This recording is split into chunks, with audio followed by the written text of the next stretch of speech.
আমাদেরকে যে আল্লাহ পাক দাওয়াত দিয়েছে, আমরা কোরবানি দিলাম কেন নামে?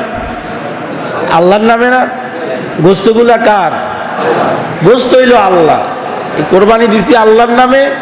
কুলিন্না সলাতি অনুসুকি ওয়া মাহইয়ায়া ওয়া মামাতি লিল্লাহি রাব্বিল আলামিন।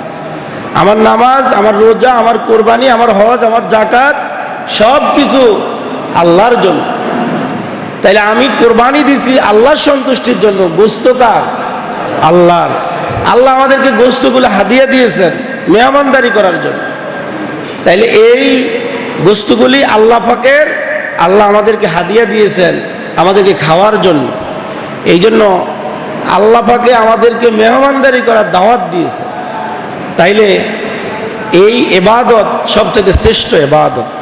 আল্লাহ পাক এই ইবাদতের মাধ্যমে অন্তরকে পরীক্ষা করে যে এর অন্তরের মধ্যে কি আছে।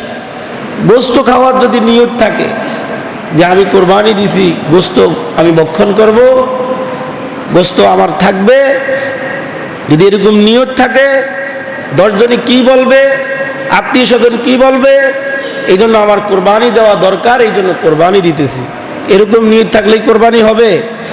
কোরবানিটা সম্পূর্ণ ইখলাসের উপর। কোরবানিটা কিসের উপরে? ইখলাসের উপর। ইখলাসের উপরে। এই জন্য এই কোরবানিটাকে ইবাদত মনে করে এই আল্লাহ পাকের সন্তুষ্টির জন্য আমরা সকলেই এই ইবাদতটা করব। রাজি আছেন তো? আর যিনি সচ্ছল, যিনি আর্থিকভাবে সচ্ছল আছেন, যাকাত ফরজ, সাদকাতুল ফিতর ওয়াজিব, আপনারা কি কোরবানি দিবেন। আর কোরবানি সম্পূর্ণ আল্লাহ পাকের সন্তুষ্টির জন্য। কার সন্তুষ্টির জন্য? আল্লাহ পাকের সন্তুষ্টির জন্য কোরবানি দিবেন।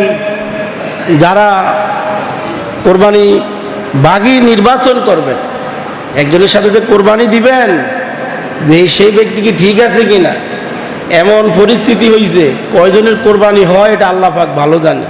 তাহলে এই যে সুদ উনি গ্রহণ করলেন, তাহলে আপনি যদি ওনার সাথে কোরবানি দেন তাহলে আপনার কি কোরবানি হবে? কারণ কোরবানি হলো ইখলাসের ভিত্তিতে। সহি লোক, কি লোক? সহি লোক। সহি লোক নির্বাচন করে কোরবানি দিবেন। আর যদি সহি লোক খুঁজে না পান, খাসি কোরবানি দিবেন, সওয়াব বাড়বে। আল্লাহ পাক তৌফিক দান করুক, বলেন আমিন। আরো জোরে বলেন আমিন। আর কোরবানির গোশত আল্লাহ মেহমানদারি করার দাওয়াত দিছে। ঈদুল ফিতরের সিস্টেম একরকম, ঈদুল আজহার সিস্টেম হইল আরেক রকম। ঈদুল ফিতরে আপনি একটা খেজুর বা মিষ্টি মুখ করে ঈদগাহের দিকে তাকবীর দিতে দিতে যাবেন, আপনার সুন্নত সওয়াব হবে, রসুলের নির্দেশ।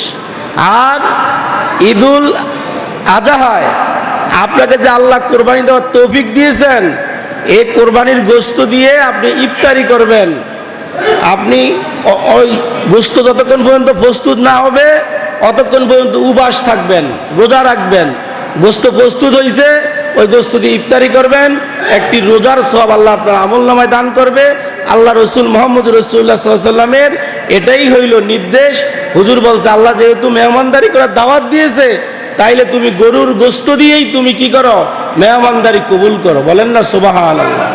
এই জন্য ঈদুল ফিতরে আমরা মিষ্টি মুখ করে ঈদগাহের দিকে যাই। আর ঈদুল আজহার সিস্টেম হলো কোরবানি ঈদে কিছু না খেয়ে ঈদগাহে গিয়ে গরু কোরবানি করে সেই গরুর গোশত প্রস্তুত করে আমরা সেই গোশত দিয়ে ইফতারি করব। এটা হলো সুন্নত, নবীজির নির্দেশ। বলেন সুবহানাল্লাহ। এটা করবেন। আল্লাহ তৌফিক দান করুক, বলেন আমিন।